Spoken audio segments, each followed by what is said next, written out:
aqoon kororsi dhanka diinta iyo dacwada ayaa waxa uu ka furmay gudaha magaalada Tangaarisa kaasi oo ay ka qayb galayaan imaamyada iyo ducaadda magaalada oo gaaraya in ka badan 100 ruux waxaana casharada bixinaya mashaayikh waaweyn oo ka socota boqortooyada Sacuudiga. Sheekh Dr. Abu Yaasir oo ah madaxa dacwada ee safaaradda Sacuudiga ee magaalada Nairobi oo la hadlay Iftiin FM ayaa marka hore sharaxaya sababta shirweynahan loogu qabtay culimada. مؤتمركان أما دورة شرعية ودورة شرعية لوgu talagalay دعادي إماميالك iyo khutbooyin al-khutaba fi Gaarisa loogu talagalay waa 100 imaam iyo khatiib iyo daaciya ayaa loogu talagalay walxamdulillah programku maanta noo bilowday dowradan hadda Gaarisa ku qabanay الدورة الثالثة ودورة saddexaad weeye الدورة الأولى hadda ka hor Nairobi lagu soo qabtay الدورة الثانية waxaan ku soo qabanay sano hore lagu soo qabtay Mombasa هذا نواتي سدحاد وحن رجينا الدورة الرابعة الخامسة السادسة يسيس عندهم سنة طلبة إن شاء الله تعالى وحن وفرح سنة هي كيف أقبل عليها أهل جارسة دعادي جارسة أي علماء جارسة سيد دورة أسود وين وصو فرح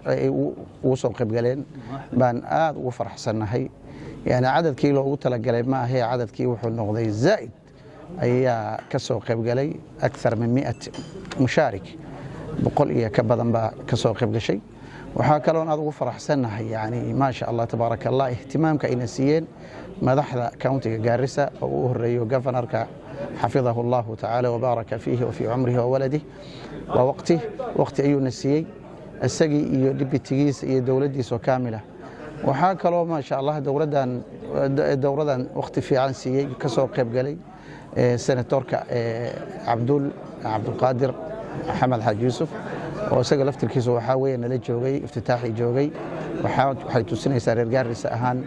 ducaadii iyo aymadii iyo madaxdii inay wada socdaan ay wada shaqeynayaan.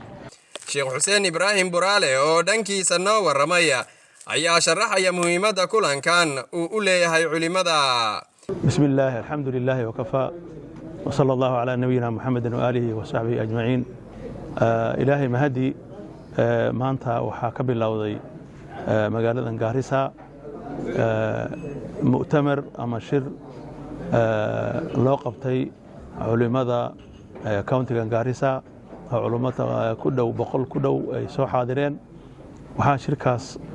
ama mu'tamarkaas uu ku saabsanaa culimo ka imaatay bilaad al-Haramayn Sacuudiga ka imaatay wasaaradda arrimaha diinta ee wadanka Sacuudiga ayaa waxay u dhigeen دورة علمية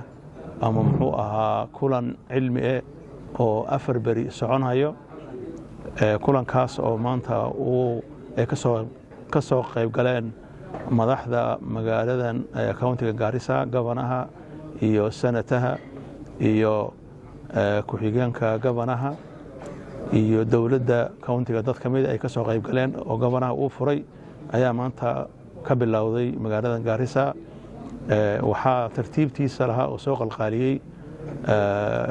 xafiiska mulxaqa diiniga culimo ka socdaan oo uu ka mid yahay Dr. Abu Yaasir ayaa maartay shirka tartiibtiisa iyo nidaamkiisa ayaa mas'uul ka ahaayeen